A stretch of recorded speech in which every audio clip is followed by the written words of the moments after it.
صاحب موجود ہیں۔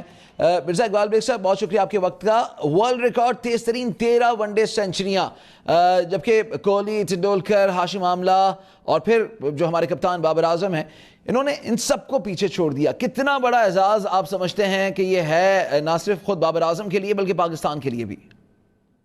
یقیناً ایک بہت بڑا اعزاز ہے۔ بابر اعظم جس طریقے سے 2015 میں، مجھے یاد ہے میں نے ان کا پہلا انٹرنیشنل میچ کور کیا تھا زمبابوے کے خلاف، اور اس وقت تو کسی کے وہم و گمان میں بھی نہیں تھا کہ آئندہ 6 سال میں یہ بیٹسمین کرکٹ کی دنیا پر حکمرانی کرے گا۔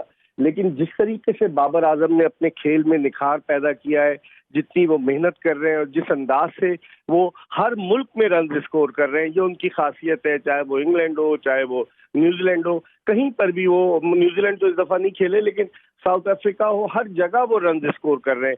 تو اس سے ظاہر ہوتا ہے کہ ان کا اعتماد بہت زیادہ ہے، اور جو ان کا خاص طور پر کور ڈرائیو ہے علی، وہ دیکھنے سے تعلق رکھتا ہے۔ لوگ کہتے ہیں کہ کور ڈرائیو بابر اعظم کا جو ہے وہ اس وقت اسپیشلٹی بن گیا ہے ان کے لیے بھی اور پاکستانی بیٹنگ لائن اپ کے لیے بھی۔ اچھا، آپ نے کور ڈرائیو کی بات کی، تو اگر میں اسی کی بات کروں، دنیا میں جو سب سے زیادہ مقبول ہے، ان کی سینچریاں، ان کی رینکنگ، ان کی بہت کرکٹ ابھی باقی ہے، ان کے ہاتھوں میں کون کون سے ریکارڈز آپ دیکھ رہے ہیں کہ جو مزید ٹوٹیں گے؟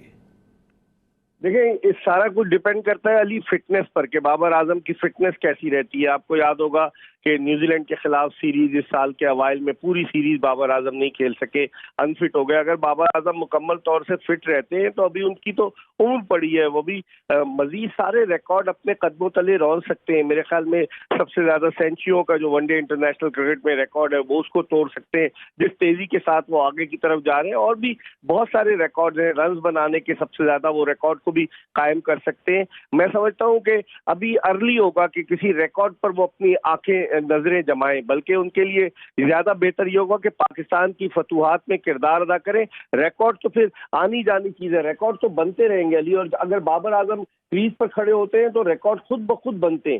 تو میں یہ سمجھتا ہوں کہ ان کا کریز پر کھڑا ہونا جو ہے وہ زیادہ امپورٹنٹ ہے۔ اگر وہ میدان میں کھڑے رہیں گے، کریز پر کھڑے رہیں گے، تو وہ یقیناً بہت سارے ریکارڈ جو ہے وہ پاکستان کے لیے اپنے نام کر سکتے ہیں۔ اچھا، بابر اعظم بطور کپتان، اگر کل کے دن کی بات کی جائے، بالخصوص باقاعدہ کمٹمنٹ نظر آئی، پرفارمنس نظر آئی، اور ایک بیٹسمین کے طور پر بھی، کپتان کے طور پر بھی، ٹیم لیڈر کے طور پر بھی، کل کے دن کو آپ کیسے دیکھ رہے ہیں؟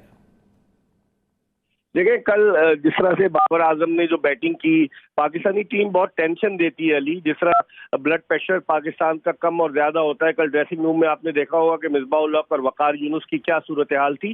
بابر اعظم پر ایک کوشچن مارک لگایا جاتا ہے کہ وہ سینچری سکور کرنے کے بعد تھوڑے سے ریلیکسڈ ہو جاتے ہیں، اور جب وہ ریلیکسڈ ہوتے ہیں تو پھر اس کے بعد وہ جو ہے وہ جلدی آؤٹ ہو جاتے ہیں۔ آپ دیکھیں، زمبابوے کے خلاف پنڈی کرکٹ اسٹیڈیم میں سینچری بنائی، آؤٹ ہو گئے، سپر اوور میں میچ گیا اور پاکستان ہار گیا۔